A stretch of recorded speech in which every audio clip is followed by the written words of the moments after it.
Dans ce dossier, tout le monde peut bien vouloir retrouver traditionnellement le procès-verbal du 13 octobre 2025.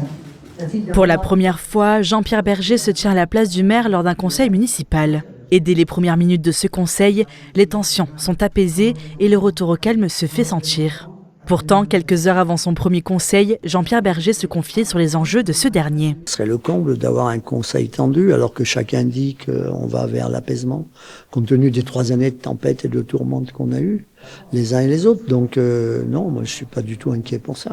Il y a des gros rapports qui vont être rendus, le développement durable, le rapport social de la collectivité, le DOB, le débat d'orientation budgétaire, où on se projette sur l'année 2026 en disant ce qu'on va faire et qu'est-ce qu'on va y mettre comme argent. Même si le Conseil s'est fait dans le calme par rapport aux 3 dernières années, les tensions entre l'opposition et la majorité sont toujours présentes. Vous n'avez entendu que des critiques, alors peut-être c'est la façon dont on l'a formulé, mais en vérité, quand on souligne des manques, c'est pour faire des contre-propositions et pour améliorer l'ensemble. Ce premier conseil en tant que maire pour Jean-Pierre Berger marque aussi le dernier de l'année, le moment pour les élus de faire le bilan de l'année 2025. Oui, parce qu'il a des rapports qui pèsent, évidemment, et qui intéressent vraiment tout le monde, tous azimuts, notamment le développement durable, mais ouais, ils sont tous importants.